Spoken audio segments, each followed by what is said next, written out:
It's time to choose your own adventure with Lenormand.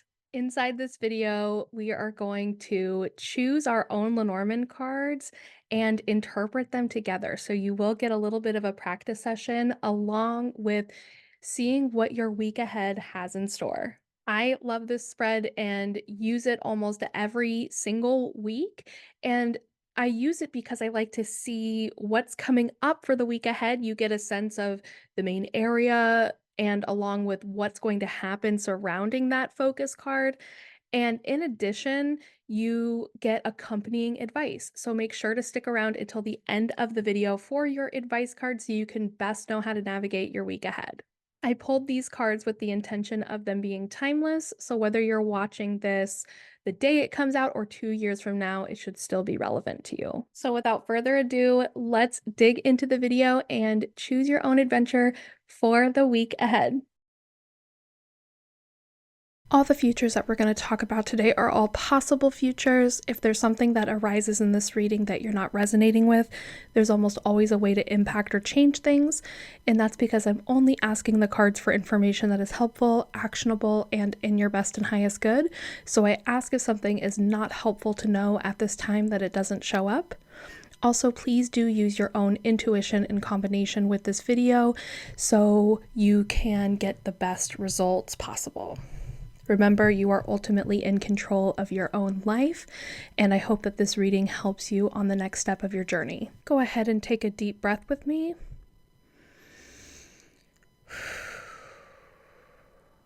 And select the card that is calling most to you.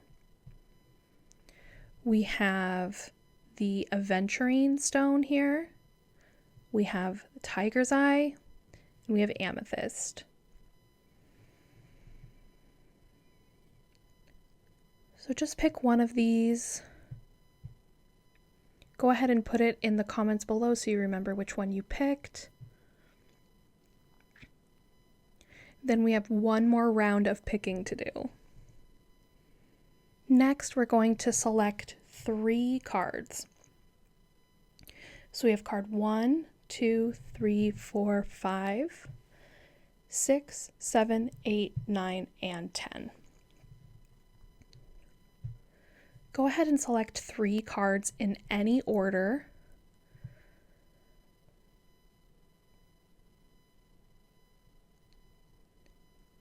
Once you have your 3 cards, go ahead and put that in the comments below as well.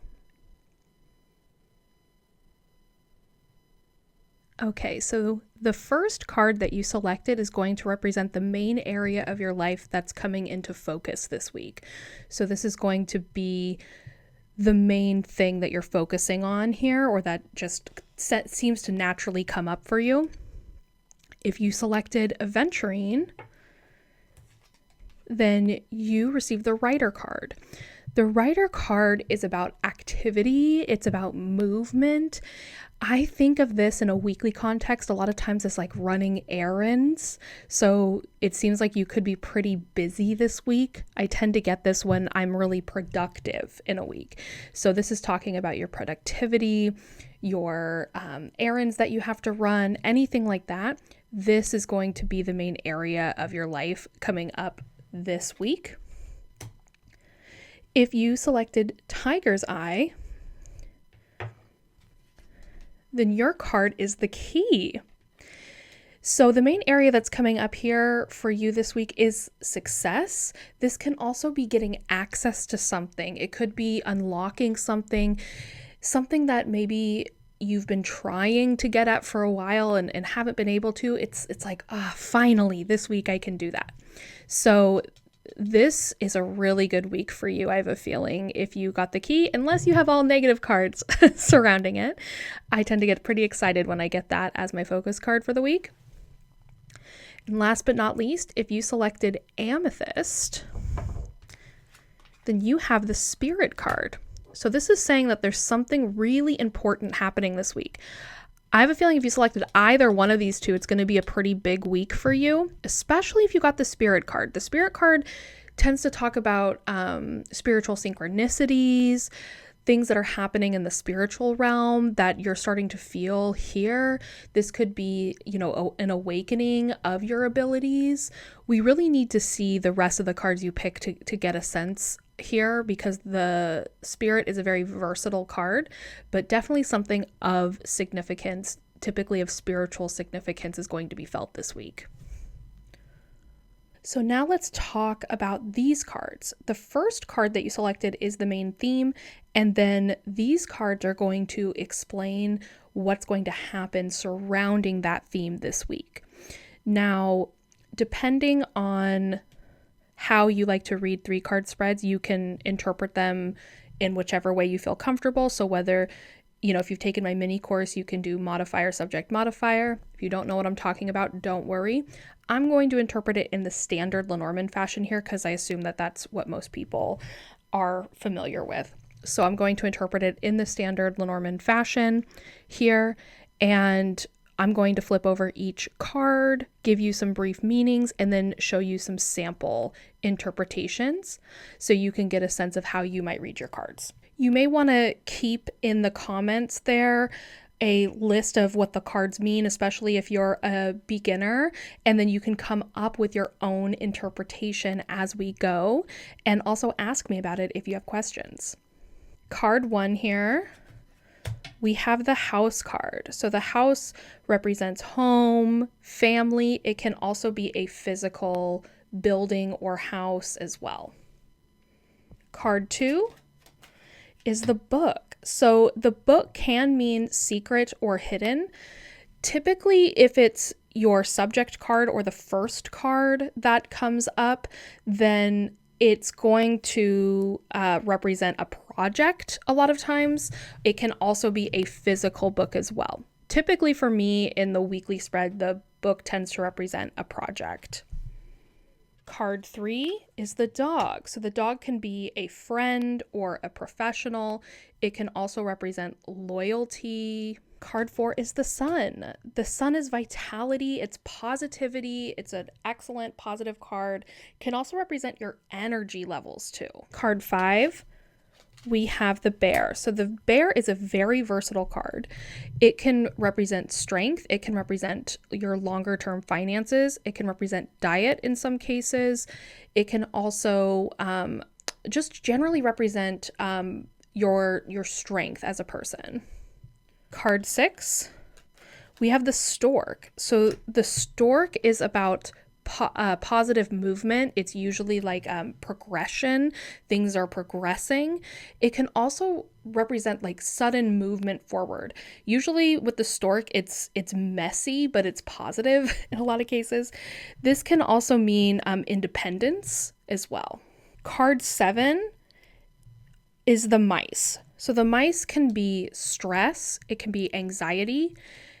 Usually whatever it's modifying is being nibbled away at in some way. It's kind of like, and I also kind of think of this as like a niggling feeling, like just one of those little feelings that you have that you can't shake, but it's small.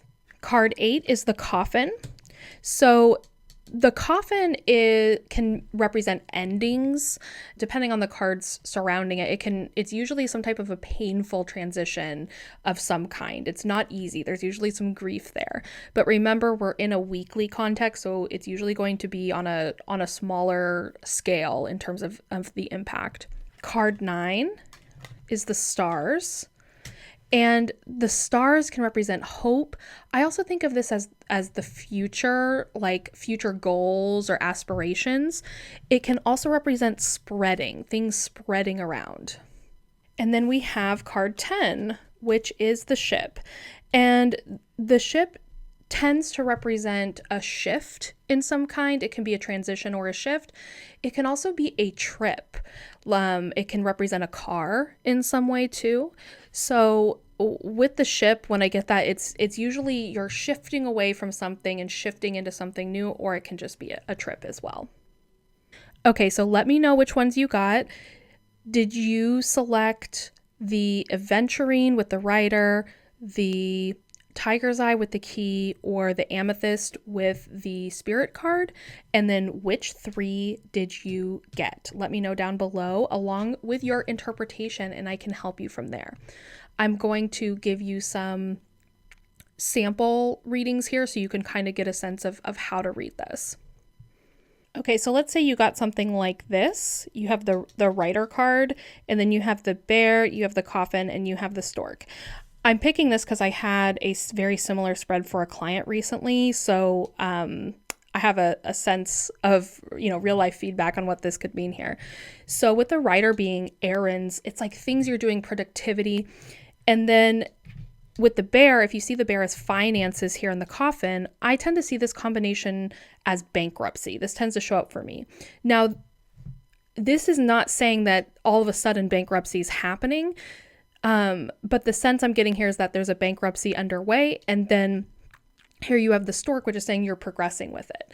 So when I got this for a client, she was in the process of declaring bankruptcy. When I had these 3 cards like this here, she was wanting it to move forward. She was wanting the bankruptcy to move forward. When you're looking at this, it's, if you got something like this and you're not in bankruptcy, don't be scared. It can represent something different. But you can see how kind of specific this gets if you're in a process like that. If you got something like this, then I could see the key here as something you're gaining access to, or an access point, something that gives you access to something. And here what I'm seeing is a knowledgeable person. When I get these two, yes, you could read this as like a hidden person, but I don't think that quite makes sense in this context. I would see this as a knowledgeable person, particularly knowledgeable about family or home. So this could be like a real estate agent that you find. This could be like a loan person that you find that helps you gain access to buying a home. This could also be something like a like someone who's knowledgeable about the inner workings of a family. So I would probably go more towards like the real estate or something like that angle with this, without more like emotion cards involved. But what I'm seeing here is that someone's giving you access to something you hadn't had before, like the home buying process, or this could be like a therapist or someone like that. If you got something like this in the spiritual context, this combo for me is a spiritual awakening, or like a resurrection almost. It's like coming out of a dark place.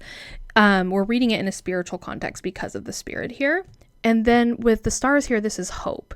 So I would say like this is a week where you're going to kind of regain a sense of hope and begin to kind of think about the future again. So if you've been in a dark place, this week is going to help you get out of that place.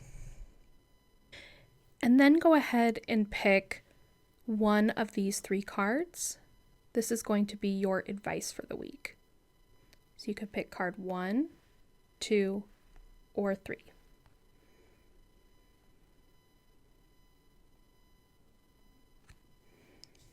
If you picked card 1, then your card is connection.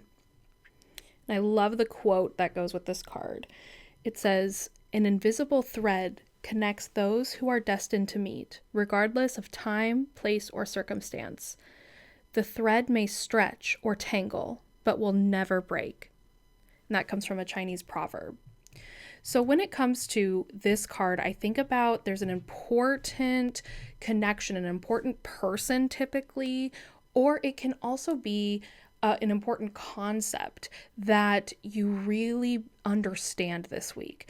This could also be a particular person that you come into contact with, and there's just something electric about a connection between them. They're here to teach you something, or they're here to show you something, or maybe you're here to show them something.